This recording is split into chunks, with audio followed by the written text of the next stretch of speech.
You are now listening to the Unscripted Ohio Podcast, brought to you by Buckeye Grove. For all the latest Buckeyes news, analysis, reaction, and the best Ohio State community on the entire internet, head over to BuckeyeGrove.com or follow us on Twitter at Ohio State Rivals.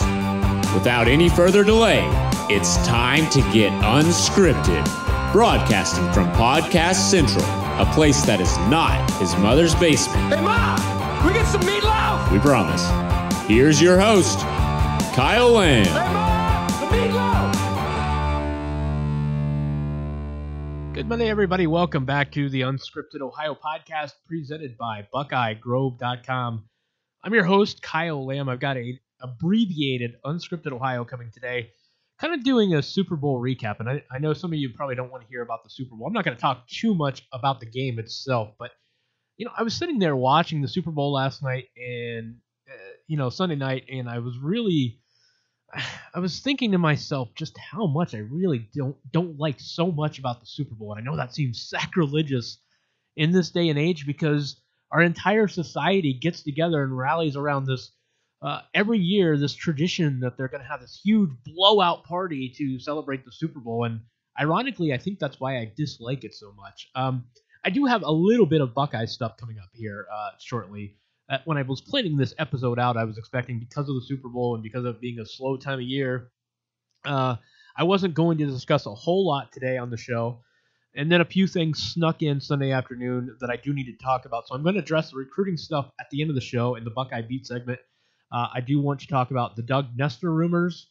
It appears that Nestor will not be at Ohio State. We'll get into that a little bit. And Ohio State picked up a huge 2021 commitment. I will talk about that later in the show. And also the son of Marvin Harrison, the Hall of Fame wide receiver that used to play for the Colts. His son visited this past weekend and apparently just fell in love with Ohio State. So I'm going to tie that into the knockout job that Brian Hartline is absolutely doing in recruiting right now with receivers. I mean, they are just hitting on all cylinders in this 2020 class with guys that are interested in the Buckeyes. So some recruiting stuff coming up at the end. I would like to talk about Buckeye basketball here in a few minutes as well. They looked really good on Saturday against Rutgers, and I know some of you are saying, well, it's just Rutgers. But, they lost in Piscataway against Rutgers the first time around, and this Rutgers team, by the way, is 88 in the country in Ken Pomeroy's efficiency ratings. And I know that doesn't seem like a great deal to you, but there are over 350 Division I college basketball teams, and Rutgers is a top 100 team. Generally speaking, bad losses are defined as occurring outside the top 100. So Rutgers, the first time around losing at Piscataway is not even a bad loss in the context of power ratings. So I will talk some Buckeye basketball, how they looked on Saturday against Rutgers in the quote-unquote revenge game. It's not a revenge tour, and given the way revenge tours have gone for Michigan this past year, I'm not even sure that Ohio State wants it to be a tour, but it was a sort of a revenge game. This was a little better than the revenge game that Ohio State had against Penn State last year. They actually had two revenge games against Penn State in basketball last year, and neither one of them went very well for the Buckeyes. So we'll talk some Ohio State basketball here in a few minutes. We'll talk some Ohio State football recruiting at the end of the show. But first, let's talk some Super Bowl. So I was sitting there watching the Super Bowl like most of you last night, and look, it's probably the worst Super Bowl I've ever watched. I mean, that thing was boring. I'm not somebody that hates games because they're low scoring. I actually appreciate low scoring games when there's a strategy to them, when there's ample high leverage stops, going on. A lot of, when teams drive the ball, get down constantly to the 30-yard line, throw shots into the end zone, maybe have a big pick in the red zone. Stuff like that can be exciting, right? But this game, Sunday night between the Patriots and Rams, was a snooze fest because, generally speaking, neither team was really crossing the 50-yard line very often. It was mostly punts. I joked on Twitter Sunday evening that a punt, pass, and kick competition broke out, and that's really what it was. It was a very, very, very poorly played game. The theatrics leading up to the game, a half hour worth of pregame show from the time that the teams actually got introduced and took the field to the time that they actually had the opening kickoff, spanned over a half hour. The halftime show I thought was just dreadful. I'm a full disclosure here. I'm kind of a Maroon 5 fan. I like Adam Levine, but man, he was off tune Sunday night, and that halftime show was just so bad. It had no vibe. It had no rhythm to it. It was all over the place. It felt awkward and forced and theatrical, and it was just a bad performance. And then, you put this game, it was the lowest scoring game in Super Bowl history. Previously, the lowest had been 1973 Super Bowl 7, 21 points. And this game winds up 16 points. So not only was it the lowest scoring of all time, which doesn't necessarily make it the worst, but it just happened to be, I think, the worst, at least the worst I've ever seen. I've never seen every Super Bowl, but I thought it was the worst. But here's the thing. So I got to thinking about this. So I'm trying to tie this into college football. And so bear with me as I talk NFL, and I know some of you don't like that, and I'm with you because I'm not a big NFL fan. I've always been a Cincinnati Bengals fan. I try to watch most Bengals most Bengals games most of my life. And I usually do. I set aside time to sit down and watch the Bengals every Sunday, generally speaking. I don't really change my calendar much for most NFL games. Even the Super Bowl, I just don't get into a lot. I mean, I watch it every year, but for as long as, since I was 7 years old when the last time the Bengals were in there, or 8 years old, or whenever it was the Bengals were in the Super Bowl the last time, since then, the Bengals aren't there, so I just, it's just whatever, something to watch. I generally will watch the championship games, AFC and NFC. I thought last week's games were just tremendous. It was the best championship day I can remember in the NFL. Both games went to overtime. Both were, controversial, but both were fun. It was a great day of football. This was a bad Super Bowl. But in general, I don't like watching the NFL as much as I like college football. I can sit down and I can plan a Saturday around watching college football. I can do that. If I have time and I'm not going someplace, I can look at a college football schedule in advance and say, yeah, I need to be, sitting in front of the TV for this game and this game over here. And I could sit down and watch college football for 14 straight hours. That's no problem for me if I have time. NFL, it's just not that way for me. I just don't like the NFL as much as college football. It's always been that way. It's even more in recent years because, honestly, I know this sounds kind of wimpy. It's not the macho stuff you would hear from a guy, but honestly, the NFL has become too violent for me. I know people complain about the targeting calls and some of the measures the NFL takes for the safety regulations. But for me personally, I'm kind of glad they're doing that just because, I watch some of these hits now. I watch a receiver go over the middle, catch the ball, and get clobbered. And it's like, on one hand, it's like you're jumping up and rooting, and you're like, yeah, what a great hit. But on the other hand, it's like you sit there and you kind of think to yourself, oh my gosh, I cannot imagine playing that position. That's just brutal. And so these hits really kind of just turn me off. And that's not the reason that I don't like the NFL as much as college football, but that's a small part of it. It's kind of the same reason I don't like UFC fighting. And I'm sorry, I just or MMA fighting, I should say. UFC being the brand, but MMA being the actual type of fighting. It's just, that stuff doesn't appeal to me. The violent aspect of the sport isn't what makes me a fan. So bottom line though is I watch the NFL, but the thing I was thinking about this is, the NFL is just too commercial for me. I'm not a purist. I just talked about, not sitting there and marking my calendar to watch a game, but it's even not being a purist, it's I think it drives me crazy, the commercialization of this game. I'm sitting there watching this half-hour pregame show, and I didn't even want to watch it. I knew it was coming. I knew it was going to be at least 20 minutes. I didn't know it would be 30, but I knew it would be 20 minutes, and I timed it because I went to the grocery store ahead of time hoping that I could actually be at the grocery store long enough to get back 5 to 10 minutes before kickoff. And I grossly mistimed that. I mean, I was way off. I wound up having to suffer through all 30 minutes. And so I don't like the pregame stuff. I don't like all the hype. I don't like the radio stations all going to Radio Row and spending 3 days talking to people, interviewing people about the game. I don't like the build-up. I don't like the halftime show. I actually used to like the commercials, but even the commercials, I think, have gone down in quality in recent years. The commercials used to be awesome in the Super Bowl, but the last several years, the tone have changed, and some of them become too serious and too political. And there's just not enough humor and just raw enjoyment out of these things anymore. And then, like I said, the halftime show, oh my gosh, don't even get me started on that again. So I don't like the Super Bowl because I don't like all these people gathering around, 100 million people gathering around for Super Bowl parties to watch a game when all they're really concerned about is at the water coolers the next day talking about what commercials were good, what commercials were bad, what controversy happened at halftime. That's what all these people care about, and they don't care about the game. And that's the problem is I'm not a purist, but I just don't find most of this stuff entertaining. So I don't care about the Super Bowl, not because I don't want to watch the crowning of a champion, but because I don't care about all the other stuff. So for me, I'm sitting there watching this game and dreadfully getting through how boring it was. And, credit to Tom Brady and the Patriots. I mean, look, they win in a whole number of styles, and they did it again. This was their 9th Super Bowl appearance under Tom Brady. And for the 9th time, they did not score a touchdown in the first quarter. They've only scored 3 total points in 9 games in the first quarter. It's just remarkable how they win.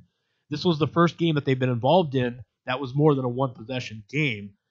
But for all the greatness of Tom Brady and Bill Belichick and the Patriots, it's just, in general, I just was sitting there thinking to myself last night, I wish we had a fully fledged college football playoff system. And the reason I'm saying that is because, in part, with the commercialization and the hype and the excessive promotion of the Super Bowl, I feel like if college football was done right and a proper selection system and a proper 18 format where you have teams playing their way in, a college football championship could, I'm not going to ever say rival or surpass the Super Bowl, but I think when it comes down to just sheer football, it could be a lot more entertaining.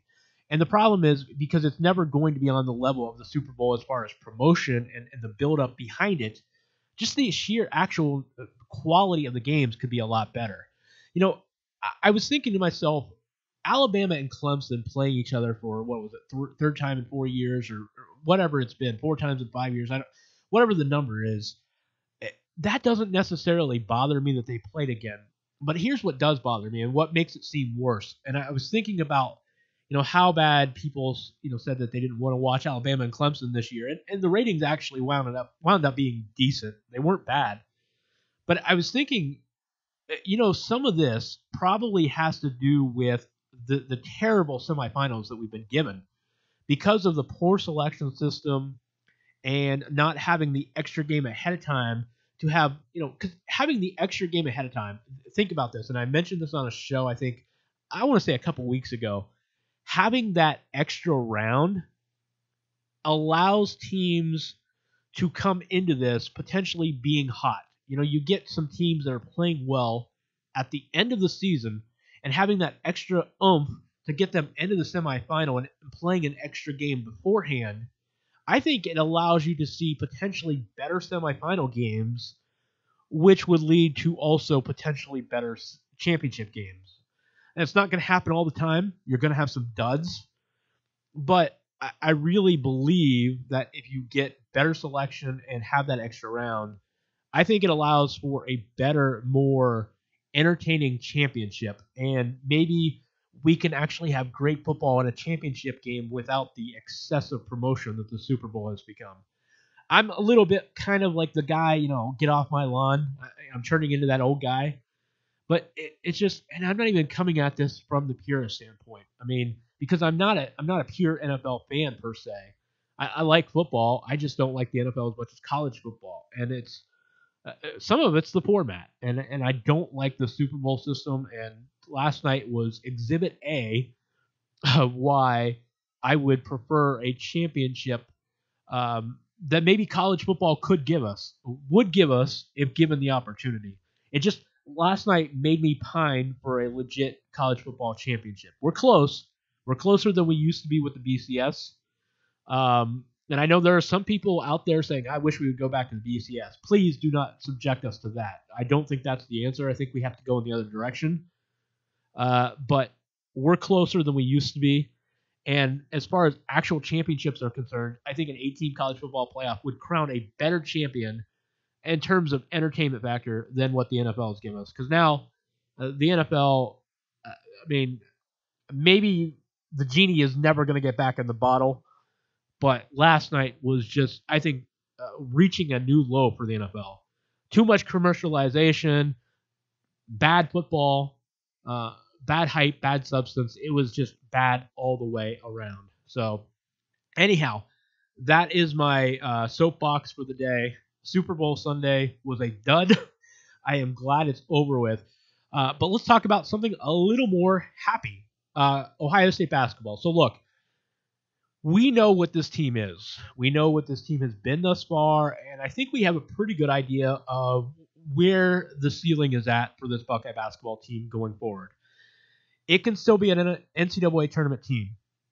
Caleb Wesson on Saturday played his best basketball of the season outside of that game against Michigan State, which he did that against Nick Ward, which was really impressive, especially given that competition. But Caleb Wesson, he said something, and I pointed this out on Twitter after the game. He said something, and he's such a humble, polite kid, and I give him so much credit for this. I pat him on the back.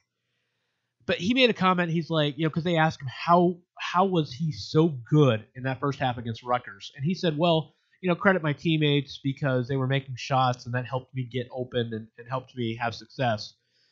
And I just laughed out loud, literally out loud, because as much as I give Caleb credit for wanting to help or wanting to give credit and thanks to his teammates, let's be honest, that game early on, it was all Caleb. Ohio State, I think out of the first 24 points Ohio State had scored, Caleb Wesson scored 19 of them. So at that moment in time, he wound up with 21 first half points. At that moment in time, Caleb Wesson was the only one making shots for Ohio State. They were not responsible for getting him open by making shots because they only had scored 5 points to that point, late in the first half. But you know what? Give Ohio State credit, though, because, where even though it was all him early, C.J. Jackson stepped up, Keyshawn Wood stepped up, Luther Muhammad was not real efficient, but he made some plays.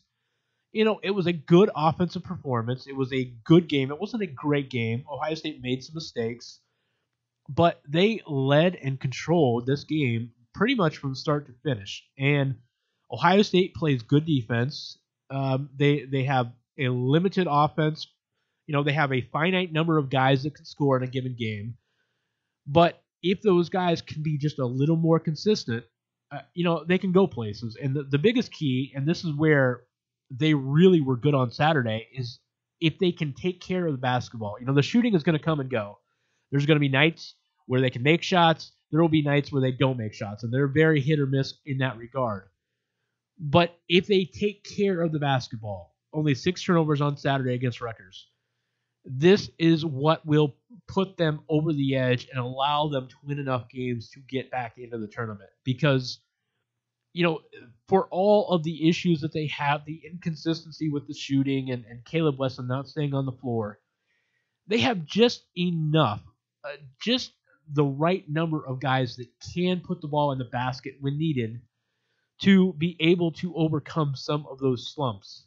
But they have to take care of the ball. Too many sloppy turnovers and silly, lazy passes, and that is the thing. And what makes it worse is when they're playing sloppy basketball on offense, it has really hurt their defense because they give up points in transition, live ball turnovers, and then I think it has affected and impacted their psyche on defense in general.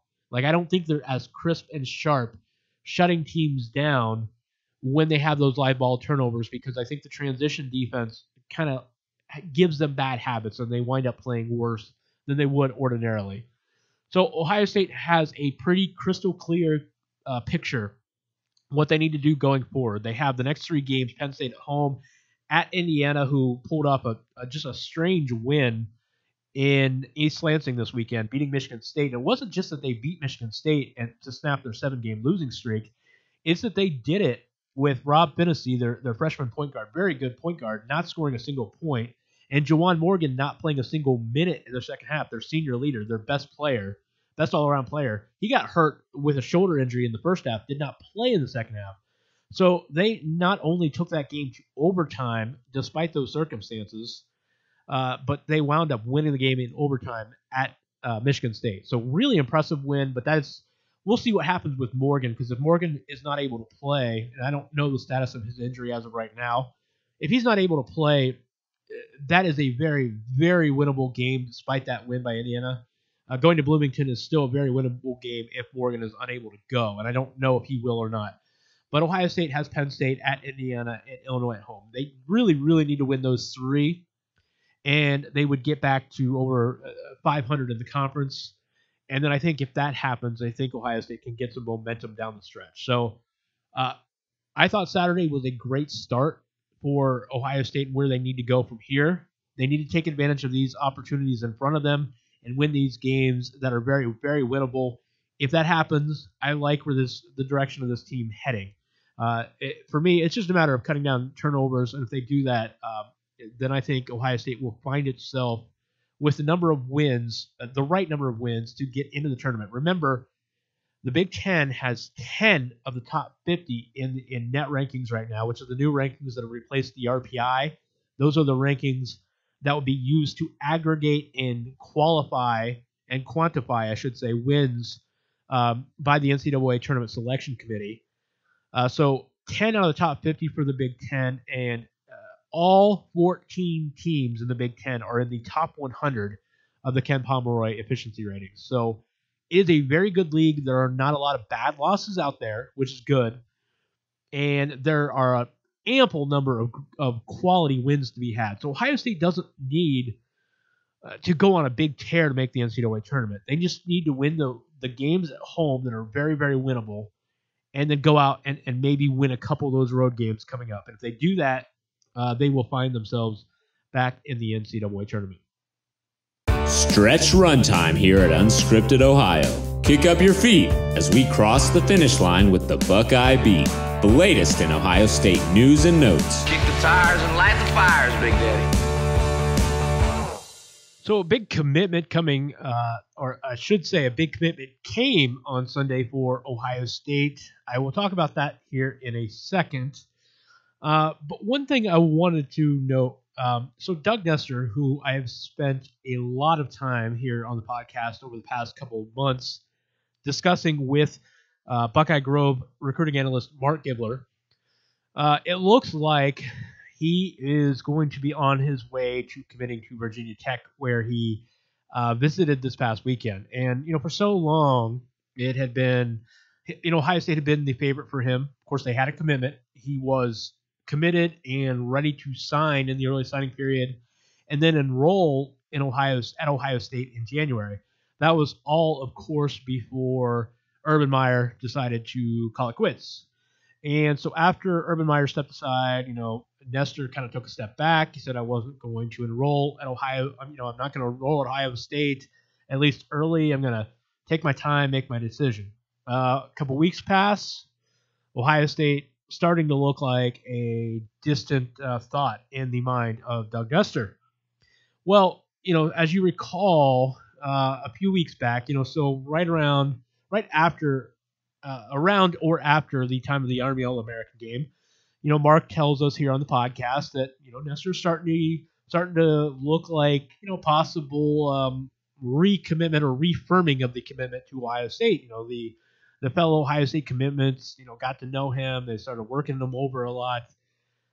Things were looking very positive for Ohio State and Doug Nestor. Okay. Well, then Penn State kind of hovers around. They're going to get a visit, and he visits Penn State, but he doesn't commit. It's like, okay, so both sides, Penn State and Ohio State, are thinking, well, what's going on with this guy? It's like on one hand, he went through the Penn State visit. So clearly, Ohio State can't get him to make a decision. But on the other hand, he didn't commit to Penn State after the visit either. So both sides are kind of imagine a GIF image, and you're kind of looking at, like, remember the dueling Spider-Mans where they're kind of gunning each other down and looking each other down. I kind of envision in my head Penn State and Ohio State kind of looking at each other like this, kind of with that dual Spider-Man image in their head, trying to imagine what Doug Messer is going to do. And then he goes on with his Virginia Tech visit, and it looks like he's going to end up at Virginia Tech.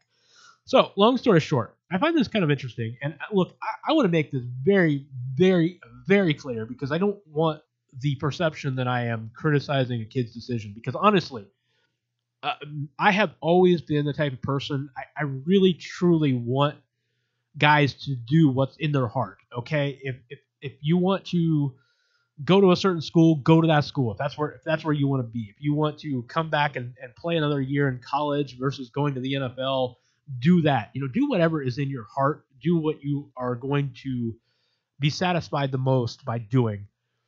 So I have no issues with Doug Nestor going to Virginia Tech if that's where he wants to be. I do just find it strange, though, and just because from a simple standpoint, it's like, if Virginia Tech was in his heart all along, I can understand it. But why would you go to a middle-of-the-road ACC school when you could go play, potentially start for a national championship caliber program that has been in major bowls and playoffs almost every year recently? And I'm not trying to criticize Virginia Tech. Okay, I'm not tearing them down as a program, but I'm just trying to grapple with why a kid would want to do that. And as I said, if it was a case where all along Virginia Tech was just in Nestor's heart and that's where he wanted to be, then hey, if that's the place that you always felt the most comfortable, then by all means go do it and be happy. And whether you're winning titles or just happy with the school, happy with the environment, the coaching staff, whatever is in your heart, whatever you enjoy about the place, then go do your thing. You can still go play in the NFL if you play for Virginia Tech. That's not changing if that's your dream. It's just weird to me because that clearly wasn't the case. He was committed to Ohio State for a reason. He clearly thought Ohio State was the place he wanted to be. And I know, Ryan Day has a lot to prove and he's not Urban Meyer. But what has really changed about Ohio State? What made Ohio State suddenly not the place for him? And, he went there a second time. He took a second visit. What was it that all of a sudden Ohio State does not have that had before, besides Urban Meyer?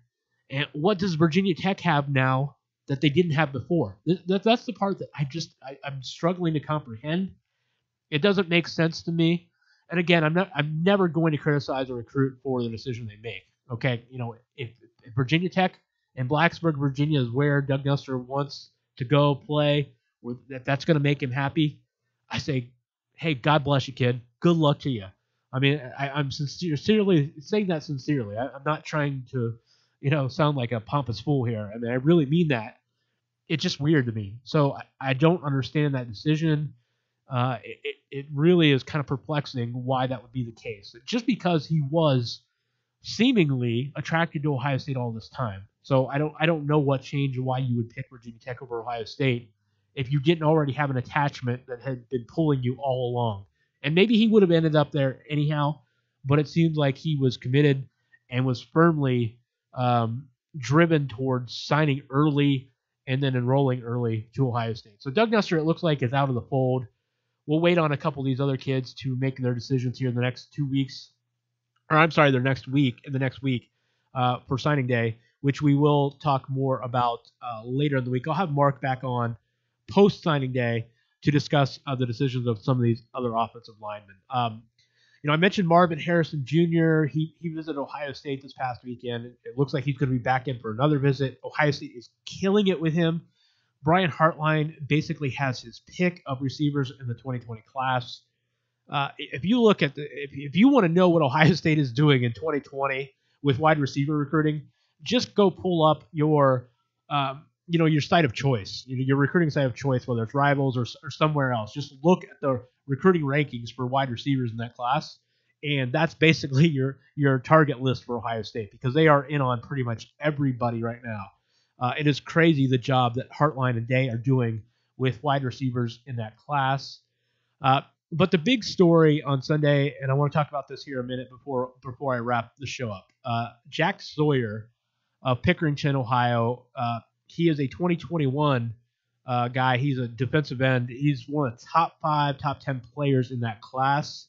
He committed to Ohio State. Basically, he said, I knew I wanted to be a Buckeye, and so why wait? It was time to make a decision. And Ryan Day has said that he wants to make Ohio a priority. So getting a kid like this to commit early and potentially being, one of the ringleaders of that class, I think is huge news.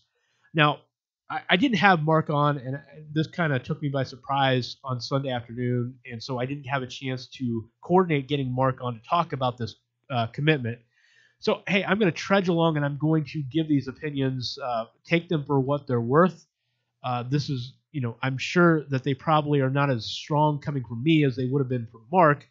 But hey, I'm paid to be a professional, so I'm going to do this alone, and I'm going to give you what I think of this commitment. Just watching this kid, and again, limited sample size.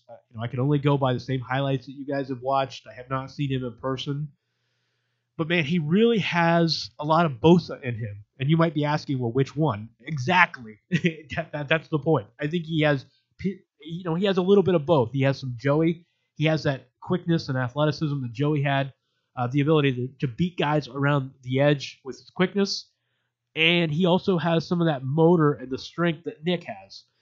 He's a little bit kind of a cross between them. I think that Jack Sawyer has, he's as good for me, and I'm not an expert at these things. I haven't been around recruiting rankings and watching tape all my life and going to games like somebody like Mark does. But just watching his highlights, especially considering he was a sophomore this past year, I think this kid has a chance to be as good as any defensive end that's come out of Ohio. I know that's strong praise and maybe hyperbole a little bit. Maybe I'm exaggerating, getting carried away. But for what he's done already at that level, at his age, really impressive stuff. I think this is a kid that's going to be a legitimate top 5 type of kid.